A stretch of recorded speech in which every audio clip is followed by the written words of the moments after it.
Lully's arrival had painted a new landscape in our lives, not in vibrant hues like my canvases, but in muted, often jarring tones. Where Mark's face once bloomed with joy at my mere presence, now I was lucky to catch a grunt before he retreated into the digital haven of his phone. His work remained the same, maybe even less demanding, yet a switch flipped inside him the day we brought her home. Another Grace. The words would pierce the air, sharp and laced with disbelief, whenever he saw my easel unfolded. He used to be my ardent admirer, even proudly displaying my best piece in his office. Those days were lost in the dust of forgotten dreams. "It's not like I'm spending your money," I'd reply, my voice struggling to mask the tremor in my hands. I focus on blending blues and yellows on my palette, but each dismissive word felt like a blow. His gaze would then sweep across the room, his eyes like prosecuting attorneys scrutinizing every misplaced toy or blanket, holding them aloft as exhibits of my supposed shortcomings. "Looks like a tornado touched down," he'd scoff. "I'm with Lily all day," I counter, my voice losing its steadiness. "And maybe if you helped." "Helped with what? You're home all the time." His sharp retort would leave no room for debate. Every night ended the same way, with him turning his back on my attempts at conversation, dismissing me with a cynical laugh as he left for work. Lily, sensing the tension, would tug at my shirt, her innocent eyes searching for answers. "Daddy mad?" she'd ask, her voice trembling. "No, sweetheart," I'd respond, forcing a smile. "Daddy just has a lot on his mind. Let's paint together, shall we?" The colors, swirling under her tiny hands, would momentarily drown out the bitterness in his words, creating a haven where our shared joy reigned supreme. I knew my paintings held value, not out of vanity, but because they were fragments of a time when I felt confident and alive. They were a lifeline to my fading self. That evening, I followed the familiar routine. A warm dinner, a spotless house, a giggling Lully in her pajamas, everything picture perfect. "Hi," I greeted him, the aroma of roast chicken filling the air. "How was your day?" He grunted, tossing his coat on the couch. His gaze briefly met mine, then landed on the easel in the corner. "Still got that eyesore up, huh?" "It's not an eyesore, Mark," I said, wariness lacing my voice. "I'm working on something." "Looks like a waste of energy. You could be doing something useful, you know." He walked to the fridge, not waiting for a reply. Useful, in his vocabulary, meant anything that translated to income or eased his burdens, neither of which my art seemed to do in his eyes. "I'm doing something," I stated, my voice gaining strength. "I'm raising our child, managing our home, and holding on to what matters to me. My art matters, Mark." He didn't even turn, just popped open a beer and took a long swig. "Call it what you want, Grace. To me, it's just filling time, making a mess someone else will have to clean up." The sting wasn't from the harshness of the words, I was accustomed to those, but from the dismissal of my passion, the very essence of who I was. In his world, there was no space for my dreams anymore. "Dinner's ready," I called out, feeling like a broken record, serving the meal with trembling hands. Mark's parents, perched like judges at the table, barely acknowledged my efforts. Their eyes were fixated on the easel by the window, a silent condemnation of my artistic pursuit. George, a broad man with a voice that boomed like a foghorn, jabbed a meaty finger towards my unfinished canvas. "What's this then, Mark?" Mark chuckled dismissively, waving a hand as he sank into his chair. "Oh, just Grace's artistic endeavor," he drawled, the air thick with condescension. "Highbrow stuff, right?" His words were met with forced laughter, the kind that didn't reach the eyes. It sent a prickling unease down my spine. My, an artist in our midst?" quipped Patricia, Mark's mother. Her voice, sharp as a stiletto, could pierce armor. "Do share your latest masterpiece, dear." George's booming laughter filled the room again, his smile more of a challenge than genuine amusement. Rooted to the spot, I felt heat creep up my neck. "It's not quite finished," I mumbled, but Mark was already striding towards the canvas, snatching it with the care one might handle a dish rag. "Feast your eyes, folks," he announced theatrically, flipping the canvas like a game show host revealing a prize. A landscape, believe it or not. Laughter erupted again, George's booming, Patricia's bordering on a disdainful scoff. "Looks more like a dog's breakfast after a paint fight," she declared, nostrils flaring with each dismissive word. "Why waste time on such a childish hobby? Get a job, dear, something productive." As if anyone would hire her, Mark chimed in, placing the canvas back with a resounding thud that mirrored the sinking feeling in my chest. "The market's rough, and well, look at her." My throat tightened, fists clenching until my nails dug into my palms. "I do plenty," I managed, voice wavering under their collective gaze. "I take care of Lily, of this house," but my words trailed off, choked by their judgmental stares. "Taking care of your family is the bare minimum," Patricia sniffed, her voice dripping with condescension. "Honestly, Mark, if you'd married someone with a bit more ambition." Their relentless barbs chipped away at my resolve, shrinking me with every word. The room seemed to suffocate me, their voices heavy on my chest, stealing my breath. With each cutting remark, I felt myself shrinking, disappearing into the background of their cruel performance. Then something inside me snapped. As soon as the charade of dinner ended, I plastered a strained smile on my face and excused myself. My ascent up the stairs was brisk, each step fueled by a burning indignation. Without a backward glance, I locked myself in the bedroom, seeking refuge from the storm that had just passed through. Minutes later, Mark's voice called up from below, laced with feigned nonchalance. "Grace coming down. We need to clear the table." Silence filled the room, a heavy weight pressing down on me. Speaking would unleash a torrent of emotions, screams or sobs, and I wouldn't give them the satisfaction of witnessing my unraveling.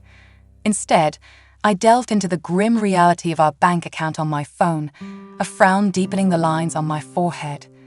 Another month, another near-empty well. The grocery list mocked me with its length, and Lily's rapidly growing feet demanded new shoes. "Grace, why is there a $48.95 charge for Martin's art supplies?" Mark's voice drifted in from the living room, laced with annoyance. "Just picked up a few things," I muttered, fingers flying across the app to transfer what meager savings remained to cover the cost. These supplies were my lifeline, a necessity I fiercely defended.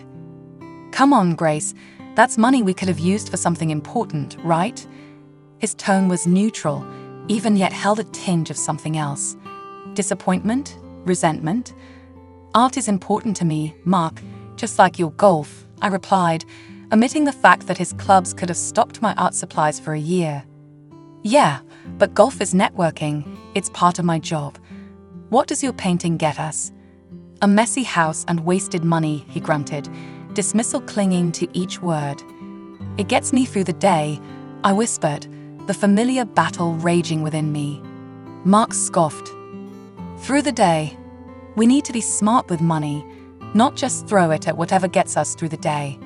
Budget, Grace, budget." The word was a noose around my neck. "I pay for my supplies with my own money, Mark. The money I had before," I choked on the words, unwilling to spark another fight. My before was a forgotten chapter, filled with a career, freedom, and a shared dream of a gallery, a dream that now lay tattered and forgotten.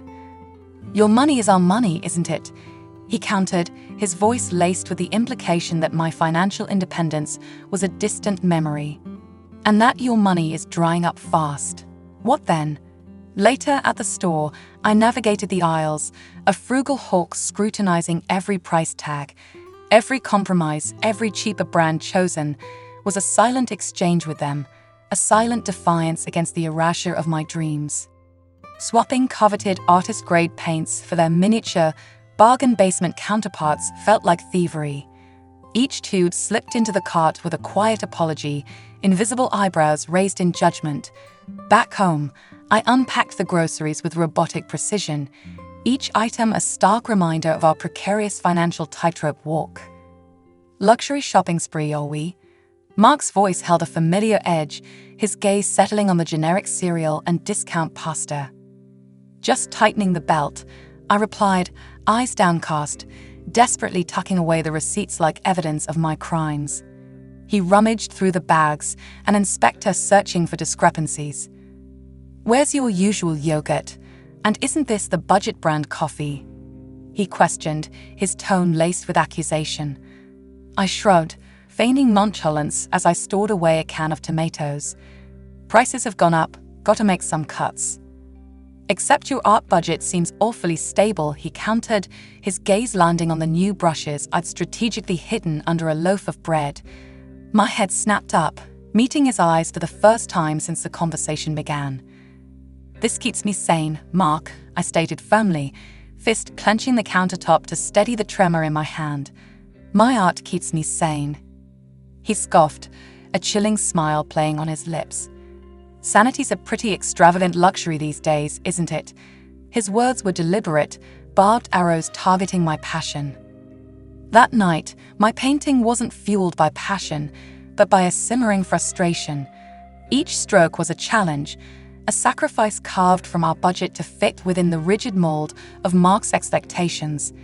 But as I worked, a memory surfaced, a time when these brushes felt like an extension of my creativity, not weapons I had to defend. Suddenly, a call pierced the silence. Mark, lost in the abyss of a business trip, decided to drop another bomb. His voice crackled through the phone, already halfway out the door before he finished his sentence. "Grace, gotta get a birthday present for my boss's wife, Clara. Big day next week. Think you can whip something up? Money tight?" I asked, staring at our stretched-thin budget displayed on the laptop screen. "Nah, figure it out. Make it look good, like we put thought into it," he mumbled, already distracted. "Anything fancy?" "But conjure funding," I muttered, heat prickling my cheeks. "You always find a way, make it happen," Grace echoed his cheery parting shot. With that, he was gone, leaving me to grapple with the impossible task. A long, slow exhale escaped my lips as I squeezed my eyes shut, trying to quell the frustration gnawing at my core. No money, but needing a showstopper worthy of Clara's socks. Talk about pressure. A deep dive into Clara's online world revealed a woman passionate about art. Her feed overflowed with gallery visits and snapshots of canvases priced higher than our car. Photos with renowned artists, pronouncements about supporting the arts, and artistic patronage. She practically bathed in art's aura. An idea sparked, catching fire in my mind before it could flicker out. A painting. From me. I had the tools, the canvas, and the burning desire. No generic high street gift could offer Clara the uniqueness of my art. The vision coalesced, brushstrokes forming in my mind, the feel of bristles gliding across the canvas. It would be personal, heartfelt, and most importantly, free. Bonus, a painting. Decision made. If I wanted to match the caliber of art on Clara's page, every minute mattered. My old easel became the centerpiece of our living room, transformed into my makeshift studio. Fingers crossed, my tiny slice of creativity would somehow shine in the high-stakes world of corporate birthday gifts. Day 1, post Mark's bombshell. Standing in the chaos of my new studio, a commandeered corner of the dining room with the table shoved against the wall, morning light illuminated the sprawl of art supplies. "Mommy, what's all this?" My 6-year-old, Lily, materialized amidst the clutter, her eyes wide as the paint splatters decorating the floor. "Mommy's making a birthday present, sweetie," I replied, sorting through brushes with bristles stiffer than my own back. "For someone Daddy works with."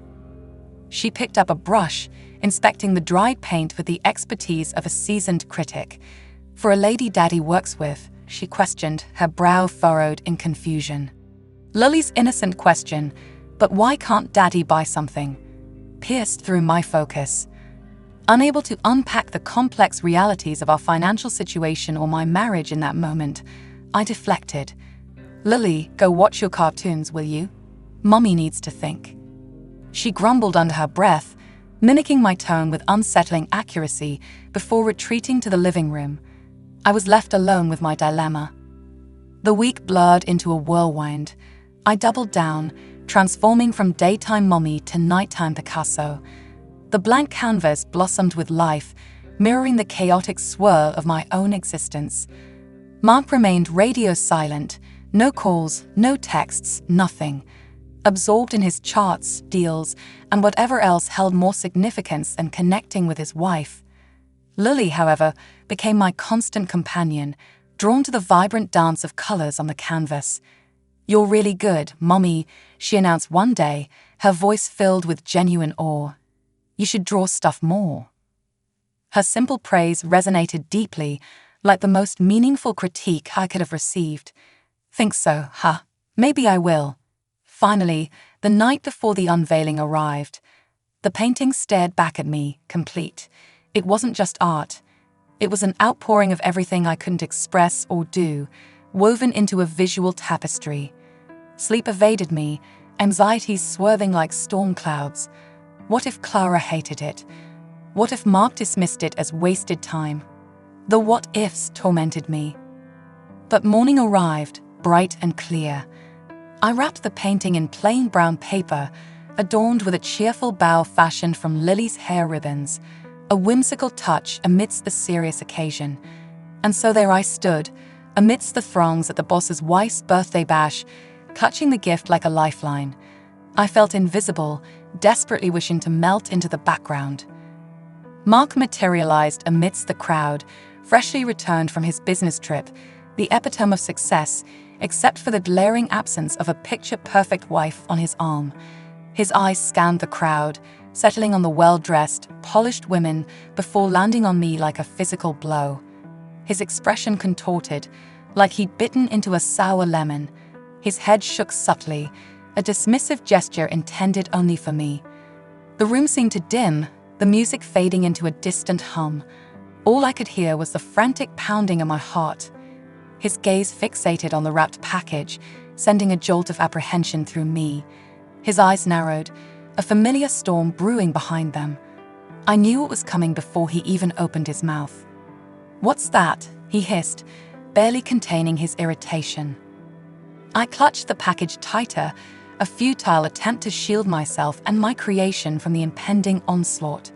"It's a gift," I managed, my voice choked with apprehension. "My painting." The words hummed precariously in the air, barely a second before his voice boomed. "A painting? You're kidding, right?" His voice boomed, drawing unwanted attention our way. My desperate pleas vanished into thin air as Mark ignored my frantic gestures. "You think it's appropriate to offer her this amateurish nonsense?"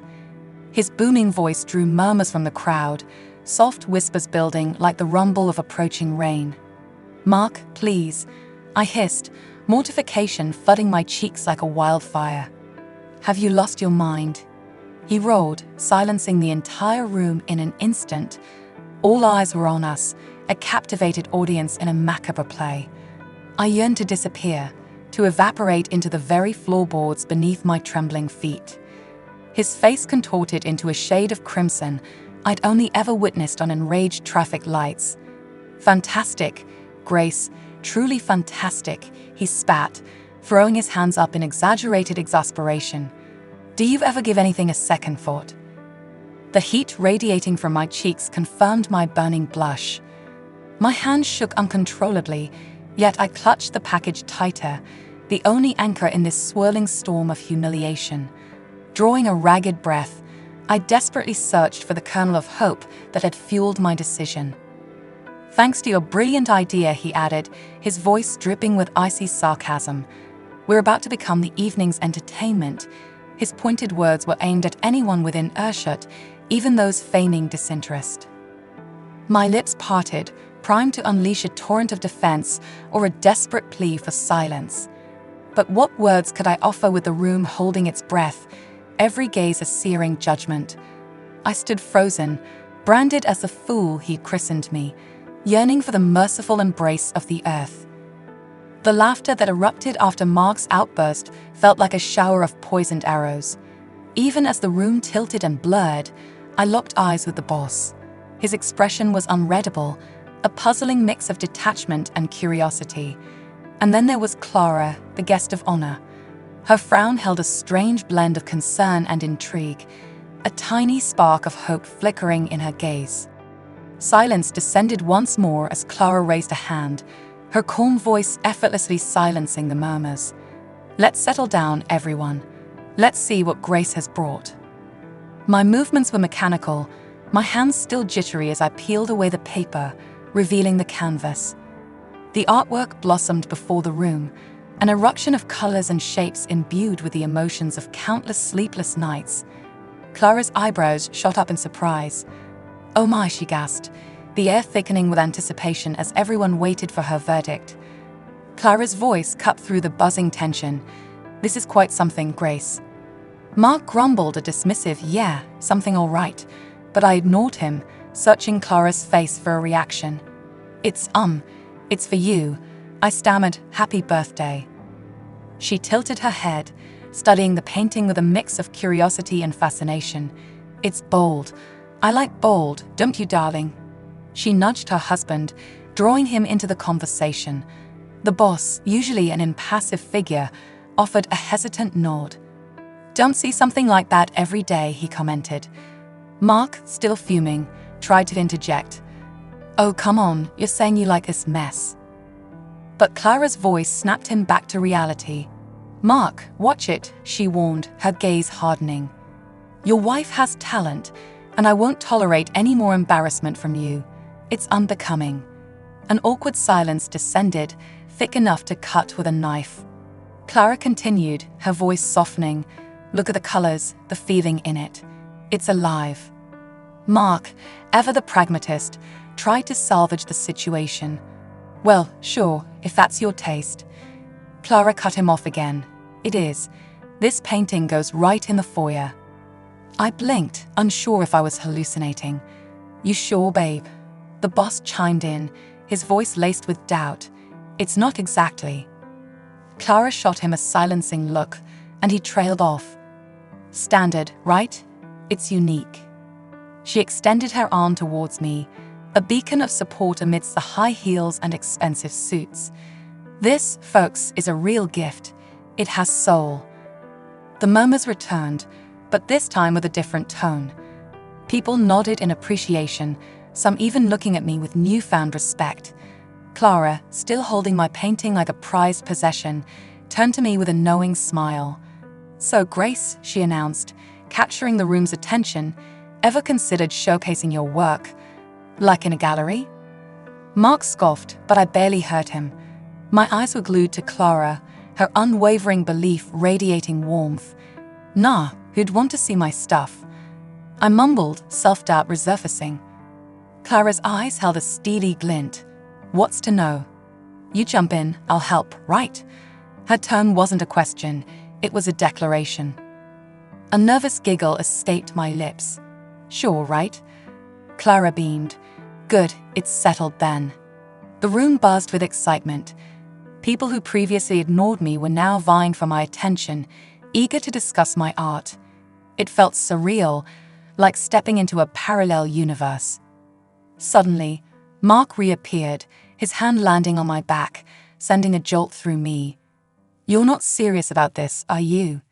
he questioned, his voice laced with a dangerous edge.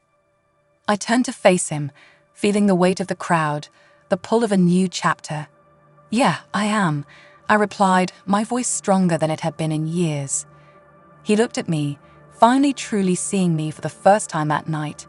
"But what about us?" he asked, his voice cracking. "What about us, Mark?" I countered. "We've been over for longer than I care to admit." My words struck him like a blow. He stumbled back, his face etched with disbelief. "I thought we were fine," he stammered. "You thought wrong," I said, my voice colder than I intended but necessary. Mark ran a hand through his hair, defeated. "So what? We just end it." I gazed down at the vibrant colors adorning my nails, a stark contrast to the faded promises symbolized by the rings on my fingers. "We ended it a long time ago. Now we're just making it official." He remained silent, unable to refute my words. I watched him walk away, his shoulders slumped in defeat. Clara's hand gently touched my shoulder. "You okay, hon?" she asked with concern. I nodded, a genuine smile gracing my lips. "I am, thanks to you." She winked.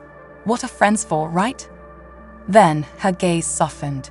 "And you, Grace," she squeezed my shoulder, "you're going to light up this town with your art. Just you wait." My heart pounded with a newfound rhythm, a melody of hope and anticipation. This wasn't just an ending. It was a beginning, painted in the most vibrant colors imaginable. Lily. I hope you guys enjoy our video. To watch more interesting stories, hit that subscribe button. Thank you.